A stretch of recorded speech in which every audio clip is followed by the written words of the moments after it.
Tous les quatrièmes, on va démarrer une nouvelle séquence théâtre sur la pièce Cyrano de Bergerac.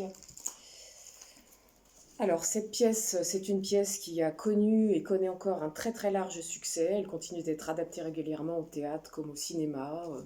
On la joue soit telle qu'elle, soit un petit peu modernisée.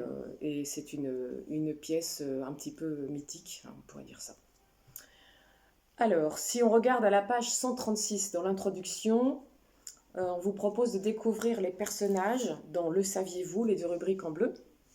Alors, la première, Cyrano de la réalité à la fiction. Hercule Savinien de Cyrano, 1619-1655, est un écrivain français, donc qui a existé, auteur de l'histoire comique des États-Unis et Empire de la Lune. Le titre de Bergerac, qu'il utilise pour signer certaines de ses œuvres, a sans doute été ajouté à son nom quand il est devenu garde chez les cadets de Gascogne. Cet écrivain est surtout connu aujourd'hui pour avoir inspiré à Edmond Rostand le héros de sa pièce, Cyrano de Bergerac, qui diffère beaucoup de son modèle. Donc apparemment, il a adapté très librement un personnage existant. La pièce d'Edmond Rostand date de 1897, son succès immense en France comme à l'étranger ne s'est jamais démenti depuis, au théâtre comme au cinéma. Cyrano est devenu un personnage légendaire de la littérature française.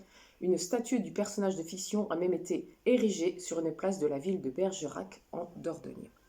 Ériger une statue, c'est installer une statue dans un endroit public. Deuxième personnage, Roxane. Roxane est l'amour précieux.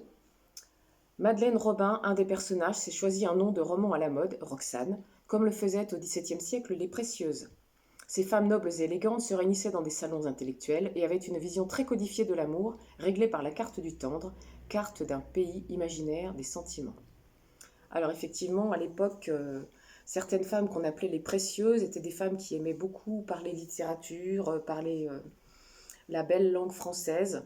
Alors ça pouvait aller jusqu'à des excès un petit peu ridicules, que d'ailleurs Molière a caricaturé dans sa pièce Les Précieuses ridicules, où on a deux très jeunes femmes qui reçoivent dans leur salon deux imposteurs qui se font passer pour de grands esprits, et où on a des expressions un petit peu exagérées et comiques, du style véhiculez-nous les commodités de la conversation, ce qui revient à dire apportez-nous des chaises. Voilà. Pour ce qui est de la carte du tendre, écrite par Madeleine de Scudéry, c'est une carte géographique, mais les localités portent des noms comme Petit Soin, Billet Galant, et c'est tout un parcours qui va vers la séduction.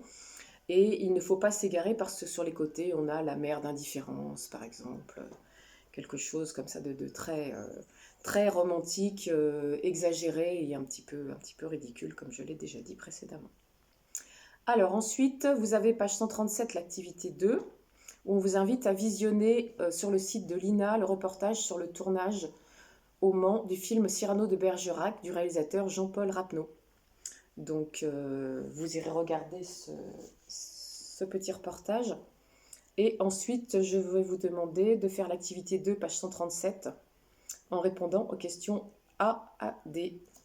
Questions dont je donnerai le corrigé dès demain.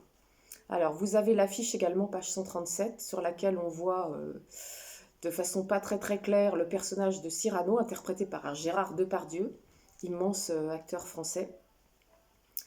Et on ne distingue pas tellement son visage et justement on ne distingue pas tellement son nez qui pourtant fait sa particularité puisque, comme vous le savez, Cyrano de Bergerac est connu pour avoir un nez particulièrement long, ce qui va lui causer d'ailleurs des soucis d'amour-propre, des soucis sentimentaux puisqu'il ne se sent pas digne d'être aimé.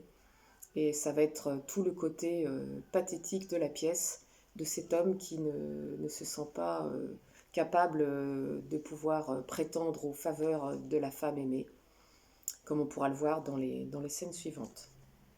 Voilà, c'est tout pour aujourd'hui. À demain.